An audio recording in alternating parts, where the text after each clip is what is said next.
Hey, good morning, everyone. Welcome to Season 6, Episode 18 of the Roast West Coast Coffee Podcast. I'm Ryan Wolt, and this is the show where I bring you the stories of coffee professionals, entrepreneurship, and coffee smarter education.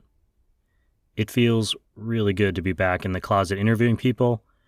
Roast West Coast is going to be finishing the season strong with 2 great interviews, starting with this one today with David Yardley of MoonGoat Coffee. MoonGoat has 2 locations in Orange County and has been around since 2018. You can check out @MoonGoat Coffee on Instagram if you want to see photos of the shops we're talking about, or if you want to take a friendly detour through roastwestcoast.com to get to those links, I won't complain. Today I'm drinking a natural washed Guatemala out of one of my favorite green mugs. I hope your favorite coffee cup is full too, because it's time for this interview with David Yardley of MoonGoat Coffee in Orange County, California, on the Roast West Coast Coffee Podcast.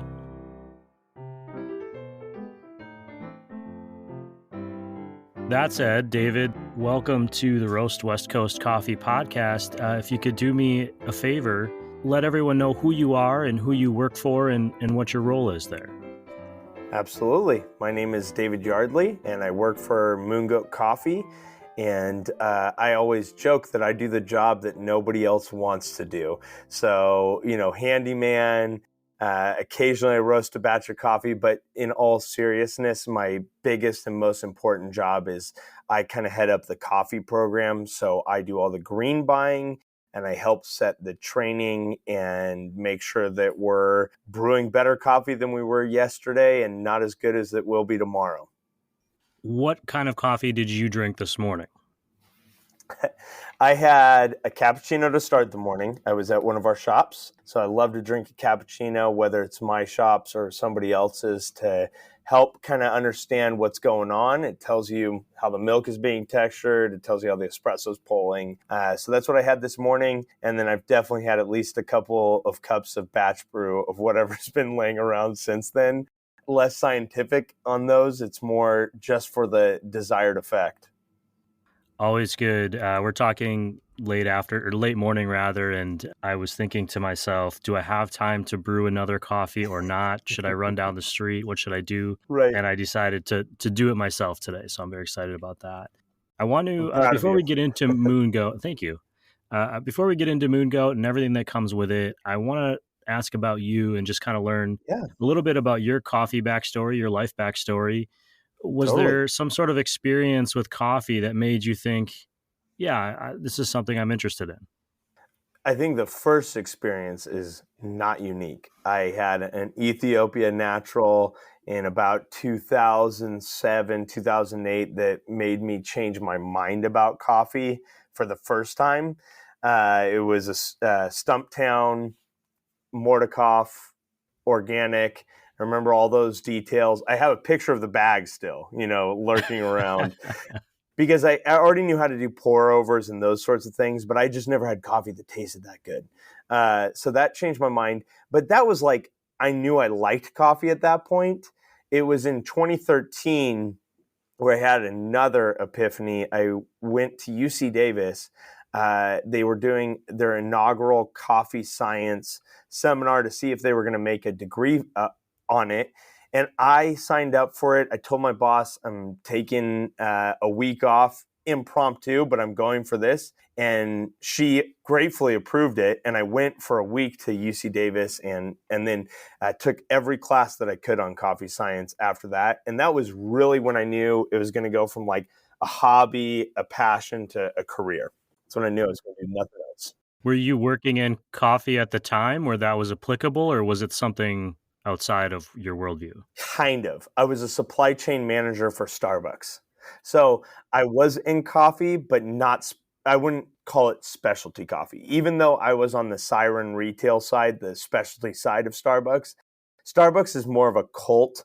If we're talking about world religions of coffee, Starbucks is one of the mini cults, and it's a cult of personality that does not revolve around coffee quality. So I would say specialty coffee is defined by quality more than anything else. And Starbucks is the opposite of that. It's defined by consistency, and that's it, right? Was there a point back then between '07 and 13 where you might have gone in a different direction and not been in coffee at all? Oh, yeah, that's what I was thinking. I was like, cool, I got this cool, corporate job at Starbucks. I'm just gonna like do the hop, right? I'm gonna jump from Starbucks to who knows, I'd probably be like a boring project manager for Amazon or something, right? It was like I was thinking, yeah, I can make projects come to life. That's all I was thinking. Not I'm gonna be in coffee specifically. So then let's get a little bit of the history of MoonGoat then. Yeah, How did that come about? Was there another stop between Starbucks and where you're at now?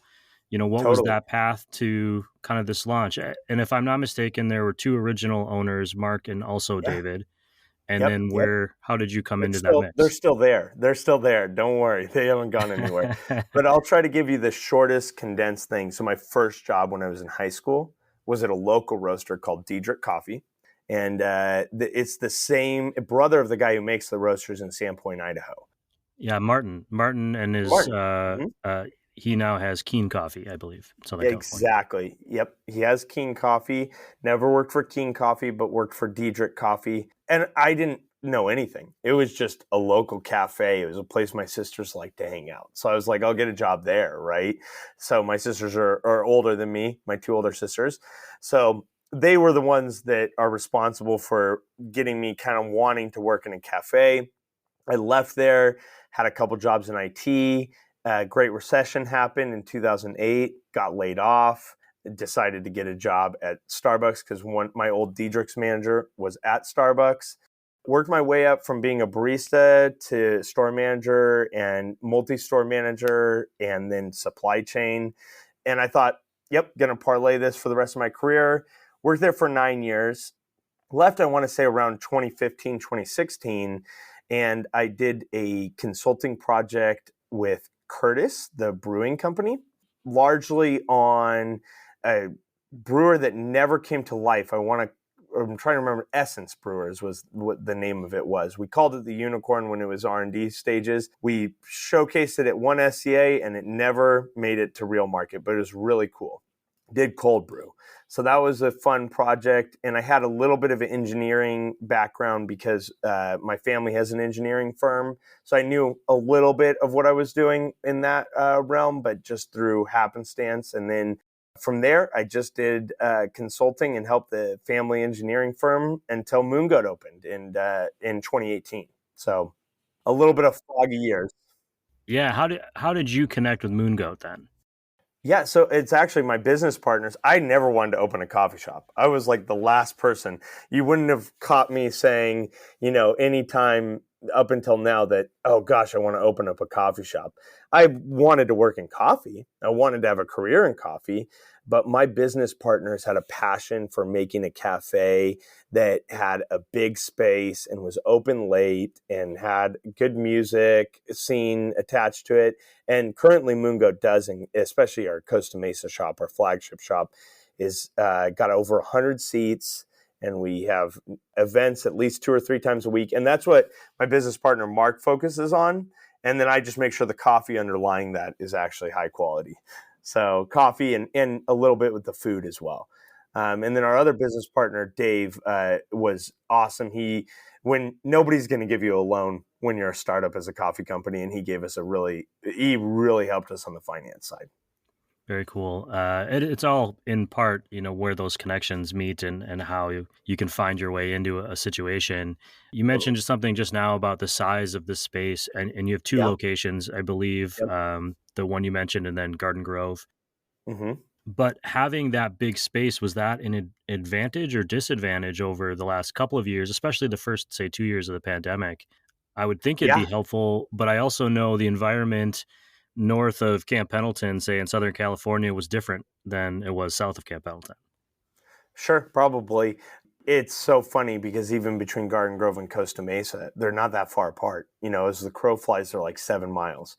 It takes like 20 minutes to drive those 7 miles, but they aren't too far apart, yet the customers are totally different between them. Because we opened so close to COVID, in my mind as an operator, I was just making another pivot, just like all the other pivots we had made. So of course it was a worldwide pandemic. I would never wish it happened again. However, it kept us flexible, just made us think about things differently. And having those big spaces, if you had asked me when we started, I didn't even want spaces that big. But that's where having business partners can really help you stretch and grow. It helped me open my mind. And I think those big spaces were an advantage. However, that's where I would say, like, the smartest person in any organization is the we, not the one person. So that's where just relying on other people's strengths, expertise, and ability to help share that workload makes it possible. And not just like, I'm not just some brilliant guy who thought about it, a grand master plan. It takes a group, right? It takes a village. Sure. I can certainly appreciate that. I find it hard to trust business partners. I've had It some is. rough goes of it in the past, but it's something that I'm Yeah. actively working on because I've always experienced that you go further with a group because Yep. they see the things you don't. Yep. Go fast, go by yourself, go further, go with a group, right? Something like that. And I totally agree. I mean, that's the hardest part is it is a relationship, right? And any intimate relationship, whether it's finances or romantic or whatever, it's complicated. It's really complicated. Oh, sure. My wife and I would joke about how my business partner and I were just as married as she and I were. We had joint bank accounts, we had, Yep. Yep. agreements, we were legally bound to each other. So it certainly was Oh yeah. a long process of dissolving those two things. Yes. My next question is the name MoonGoat, and I'll be honest, I Yeah. only reached out to you in the first place because I saw the name and I thought, oh, I love the name. Where does that come from? What does it mean to you? I mean, how did that, become what it is? Well, what's funny is because when I joined the company, we had a different name and it was terrible. I won't even say it on the podcast. I'll say it once we're done recording, just so that everybody sends an email to ask me what it is. I'll reply to anybody who sends an email to david@moongoat.com about what it is, but I'm not going to say it on the podcast. But when Mark, our other business partner, is like, "Hey, this name came to me in a dream. It's called MoonGoat." And I was like, that name's worse, somehow worse than the bad name. But he's like, wait, we've been talking about the history of coffee. Goats discovered coffee. We're going to be open late. You got the moon. They kept the goat herd up at night. There's the moon symbolism in the Caldi story, the goats bleeding at the moon. And it just came to me in a dream. We got to call it MoonGoat. And I was like, I still wasn't convinced, but then we had no better names, and so it stuck. Well, and it's MoonGoat, one word, I believe, right? It It's is all one word, but mashed together. everybody says it wrong, does it wrong, and we kind of love it. You just embrace it. Interesting. So let's get to coffee then. Yeah. You're the one doing some of this coffee operation stuff. You had Yep. history, as you mentioned, on the supply side of things at Mm-hmm. Starbucks, giving you some insight Yep. into how to source coffee and how those chains Totally. work. How did you go about that into MoonGoat? What was your idea behind the coffee you're offering people? Was the idea that the cafe experience was first, or the coffee was first? Is it all in the same plane? I'll let you kind of run with that how you will. Totally. I mean, my thought process was really on the supply side of coffee. I wanted to make a statement. That's probably like my biggest passion point is what we're able to do in specialty coffee today would not have been possible 10 years ago even, right? When I first started working at Starbucks, there wasn't the possibility to have direct trade relationships, to have the sort of communication we have with farmers and producers. And really, I think to tell that story, but also to preserve a product that is on the brink of extinction, with the average coffee producer age being 63 years young or 64, depending on, what year, and it's not getting any younger, right? So we've got incentive as people who enjoy coffee to help the younger generation pick up that, but also to make the job a better job for that younger generation. And I think we have that power with our purchasing, I guess, dynamic, and to do it in the right way. So I'm very passionate, and we even have I've got like a green coffee purchasing manifesto where I have like priorities and I keep us on track to that. Of course, it's all the boring things, right? Like we want to pay a better price. We want to do all that stuff, and super important boring things, but also some creative things where we want to encourage farmers with biodiversity. We want to encourage farmers who are using good water sources. We want to encourage, locations that have biodiversity or growing more than just coffee as a crop. So those are some of the like deeper things we have in our green buying philosophy. But that's my biggest passion. And everything kind of is an extension of that. So even how we present coffee in our shops, we have a pretty dark roast coffee. We have a milk-based espresso blend that may not be, it may be a little deeper than some of our specialty neighbors in terms of coffee choices. However, you look at what a farm grows. They don't grow only micro lots. So you have to have a place for these producers to sell their coffee into multiple markets. And we're not all things to all people. We don't buy lower than 80 point coffee ever. We never have, probably never will. I guess never say never. However, we even try to think of, for producers, where can you sell that coffee if you need help doing that in the right way? So we even partner with a couple of organizations that are nonprofits that use lower quality coffee than we do to help divert some of those things. One of them is called Growers First, nonprofit that does really great work in buying really low quality coffee for a specialty standard, but helps a farm get sold out. Sure. You mentioned something that seems like a really big challenge in that you are encouraging or trying to encourage better working conditions, higher wages, biodiversity, extra efforts at the farm level. But you're Yeah. based in Orange County. So how do you go about Yes. doing that other than just making buying choices? Or is that really the primary way you do that? And obviously you work with Growers First, but is there more to it than that? Totally. Yeah. Work with Growers First.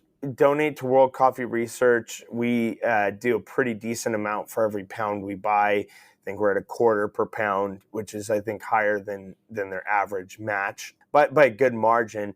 Those are probably the two bigger picture things that we're doing. However, even just with our purchasing philosophy, it's not us always going to these countries and auditing of farms practices.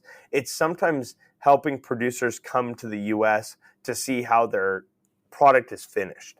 So our goal is for every visit we take to a producing country, we also want to take that same dollar allotment we would put towards that and use it to bring a producer or, a group out here. And we've been successful with that in a few different countries. So that's been a really cool exercise for us. And just, I think, a little bit different than the typical green buying program, because to me, it's like the technology is so good. When I'm on a coffee farm, I'm showing them what's going on with my roast curves, what's going on with how we're packaging it, whatnot. But then we can do the opposite, have them come here, see that for themselves, see how it lives out. And then they show me pictures on the farm of what kind of trees they have, biodiversity, et cetera, et cetera. Yeah, that's really interesting. I have not actually heard that from another roaster out of maybe 60 or 70 of these interviews. That's really interesting that you do that. There you go. And it's the same travel budget, right? We have like a small travel budget and we just use it both ways. Yeah. You used the term, a big term, brink of extinction, and you Mm-hmm. mentioned specifically age. Coffee is also facing climate changing or weather pattern changing that's affecting coffee. And on the other side of that, the demand for coffee, in particular in China and India and other countries, is growing. How is Mm-hmm. that going to impact you? How do you think about that as a person who is buying coffee now? Yeah. I mean, and I have small purchasing power, right?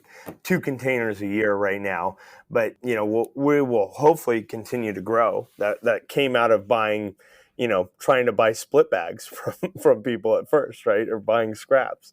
So we've grown a lot in our purchasing power, and I think we'll continue to. I think part of it will be good for specialty coffee because there won't be the $1 gas station cup of coffee in 15 years. I really don't believe that's. I don't think that the system will support that.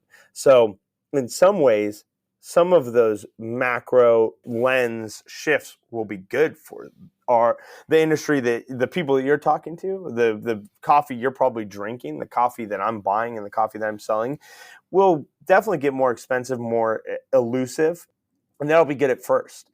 And then I look down 50 years from now, and I'm not sure that we will really be able to drink coffee the way that we do. I think that it will be a much more special thing, whether you're in India, China, or the US. I just don't think that coffee will be able to be as large a cash crop as it currently is. So I'm looking even, in terms of, will people give up their daily fix? Certainly they will not. I would say in 50 years, you'll probably see a lot more drinkable cacao. Theobromine will give you that same kick in the morning, and cacao is a lot less prone to the extinction events that coffee will have, or at least the decline in production that coffee will have. So, but I mean, that's like 50 years. We're not talking about, I'm not like a doomsday person who's saying like tomorrow, but it'll be gradual. It'll feel natural. You'll just wake up one day and your grandkids will be going to their local cacao bar instead of coffee bar. With those beans that you've received, which I believe you guys refer to as seeds on your website, We do. instead of We beans. try to. I slip up though. It's just a habit. Earlier this year, I think you won a gold medal at the Golden Bean Coffee Competition. Is that right? Yeah. Well, silver, but still silver. I mean, thousands of entries and a dozen or so, winners. So we're really proud of that. Like 5,000 entries and not a huge amount of winners. I can say it again. You won silver medal at the Golden Bean Competition, and we'll clip and edit. Yep. No, just kidding. Yep. But why did you decide to enter a competition, and how is that different, than the preparation just for the coffee that you're making every day? Totally. We didn't really approach it that different because we wanted to really see, we knew that some people would totally make it a grain buying competition. How expensive could the coffee that they bought be? Our goal was to really just put our kind of daily drivers in that competition and see how it shook out. So we submitted 6 coffees, and all 6 of them either got a bronze or a silver. It wasn't our milk-based espresso blend. Don't get me wrong. It wasn't our cheap coffee, but it was all of our single origins basically, and a couple blends, a couple of our seasonal blends, and they all medaled, which was great to see. But even more important for us was to see how it stood amidst a group of peers, some of them who had just amazing coffee. The companies that won, Prairie Lily, like unbelievable roast profiles, great green coffee selections. They're a true winner, and it's a totally blind competition. So it was fun to be there and see how it's tasted and taste alongside some of the judges that actually made the final calls. All the roasters who entered kind of helped sort through the bottom of the barrel, get those out of the way. And it's a really cool competition. And it was just a litmus test to make sure we're doing our job right, that we feel like it's actually happening the way that we want it to. Just talking about beans, I saw something on your Instagram just this week, I think. Well, I saw it this week, called the Cool Beans Program. And it said, like, if you email David at moongoatcoffee.com, I'll answer your questions. Wonder if you could tell me what that is, and why you would have coffee seeds in a freezer. Yeah, no, absolutely. I'm super excited about that. And it's been super successful. I thought I was going to have to like really muscle that program into people's, lexicon, or I was really going to have to like do a ton of tastings to show people it was worth it.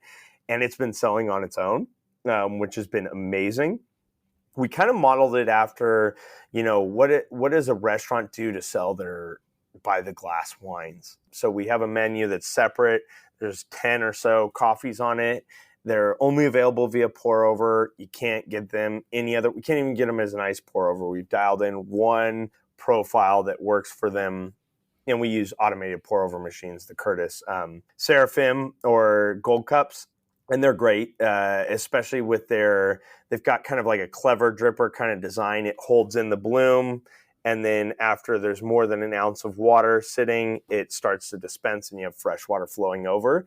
So you get really nice high extraction in a really short period of time, under 3 minutes. So really like the way that they're extracted. And they're just the lots that we really can't justify filling an espresso hopper with, or can't justify putting on batch brew, they wouldn't be appreciated. Even if we could sell them for the same price, we'd dump out too much. So we 20 grams at a time in a test tube, fully hermetic sealed. You never get freezer burn more than even like a zipper lock or a vacuum seal bag, because it's just such a tight seal.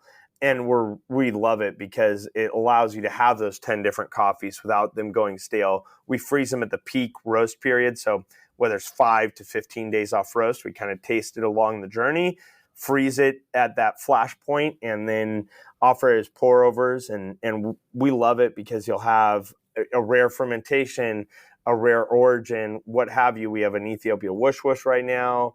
We've got really cool fruit fermentations from Colombia.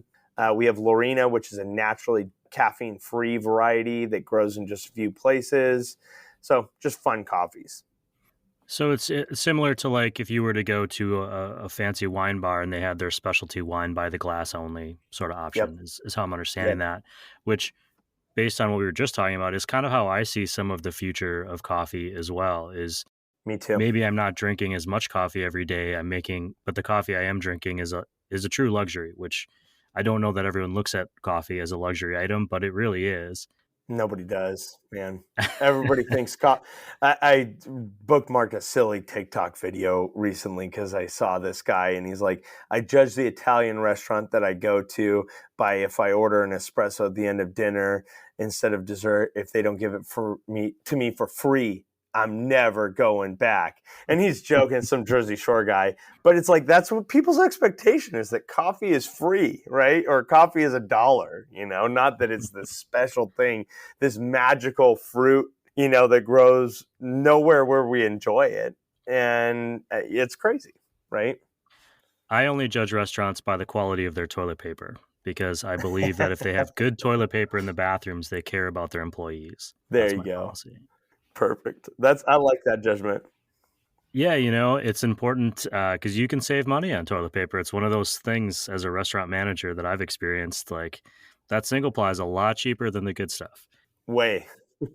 Southern California and the Orange County in general in your region has been growing exponentially as a coffee zone. Yeah. I mean, Yeah. I'm in North County, San Diego. I can walk to 5 coffee roasters, like local coffee roasters, and get a really good cup of coffee.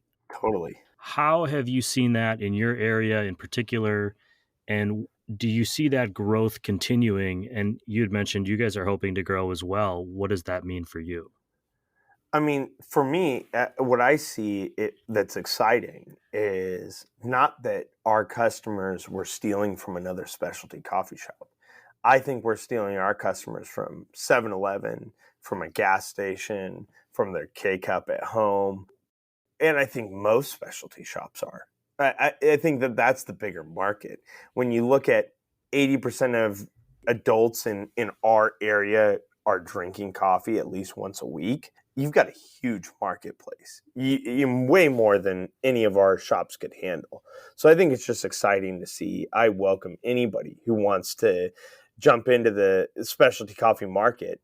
Opposite of me, I never thought I wanted to open up a coffee shop. I encourage anybody who wants to do it because I don't think we're going to hit the limit anytime soon of what's possible within this space over the next few years. I think you could put one across the street from another and we would interpret what we're doing differently enough that the pie is big enough for all of us to take a slice. If a couple, 7-Eleven stops selling as much coffee, or a Starbucks goes out of business, not out of business, but has to close one of their locations, I won't sleep any worse than I did last night. I'll sleep like a baby. So, and I even look at like generational shifts. Starbucks is to this generation what 7-Eleven was to the last generation, in that it's a convenience store. It's something that's convenient and easy. Yes, you can get caffeine there, but it's not special anymore. What about, you've been in this industry now on various levels for what's almost 15, 16 years? More than 15. Some capacity. Yeah. What's something that surprised you or something you've learned kind of through experience that you take with you as you're looking forward into the future? Oh, man. I would say the biggest thing is every job you have is more similar no matter what industry you've been in. Because, if I've been a server, as a second job. I've worked at clothing stores during Christmas just to pay bills. I've done all sorts of random things, right? And every job is more similar than it is different. And the one common thread is that if you can help influence people or help people find what they're looking for, basically, customer service is something that exists no matter what industry or career you're in. So I would just encourage anybody, especially I'm a coffee nerd, and I assume most people who listen to this podcast are as well.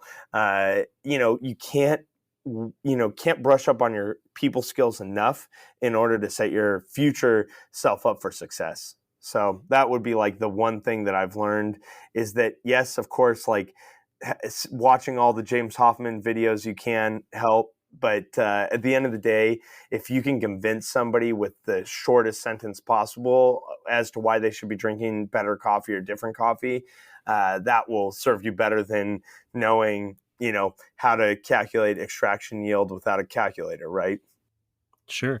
Well, and I think part of Mr. Hoffman's internet celebrity is because he's able to communicate and he's able Yeah, to break down complicated coffee science projects for someone like me to understand, who's not totally.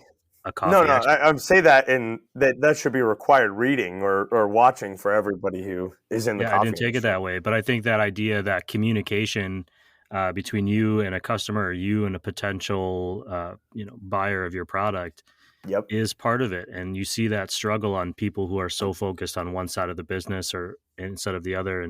And you mentioned, we'll bring it back around, having a business partner who picks up in the Yeah, places where maybe you aren't as strong. That's the value, a totally. huge value add there.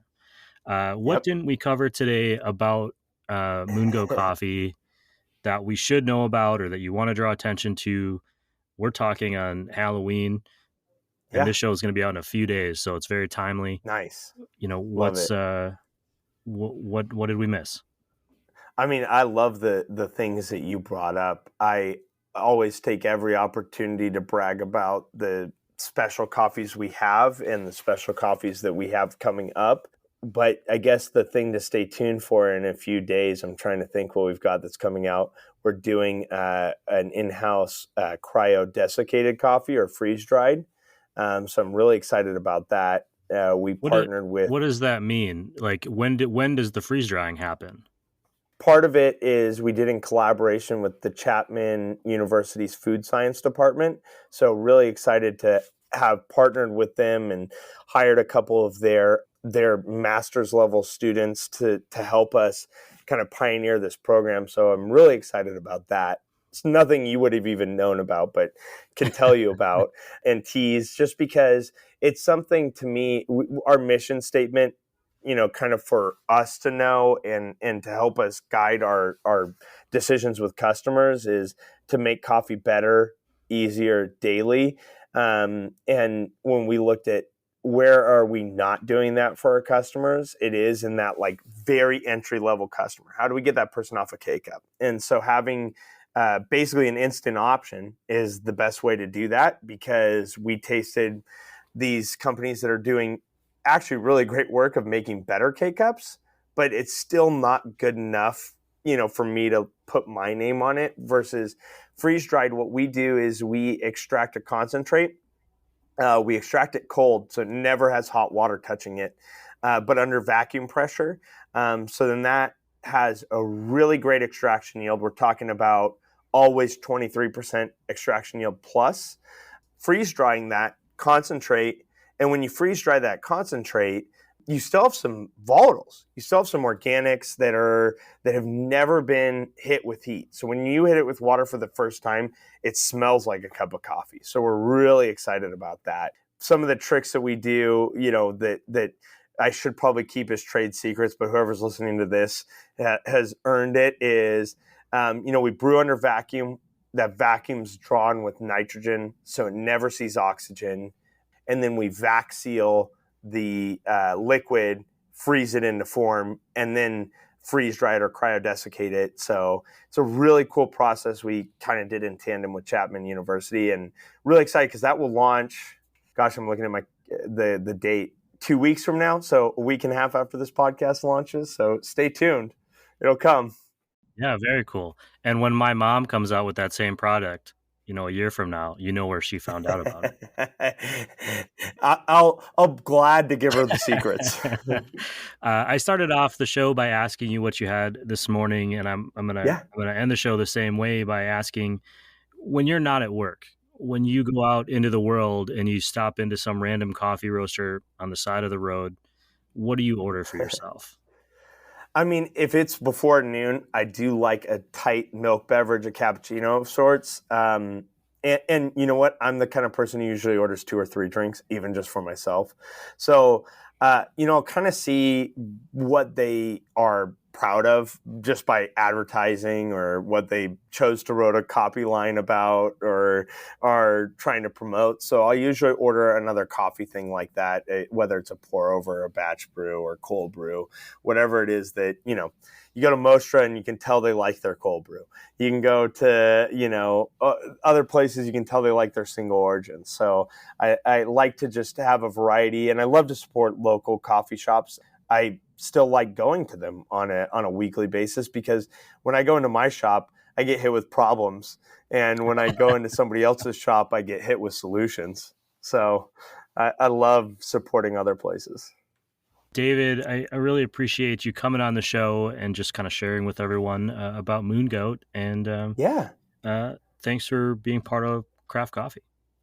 Yeah, no, I'm glad to be part of it. And there are so many people doing it so well. It's an exciting industry and kind of a baby of an industry in a way, just because, it's been around for a while, but gosh, the leaps we've taken in the past 10 years have far outpaced, have been exponential in comparison to the years previous. So.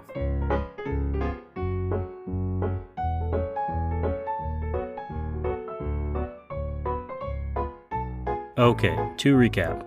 David's turn into specialty coffee began with a week-long seminar at the University of California, Davis. That seminar turned into an elective course, which turned into an entire coffee center facility, make that 3 facilities, where they're doing coffee research and developing coffee education programming at the undergrad, graduate, and continuing education levels.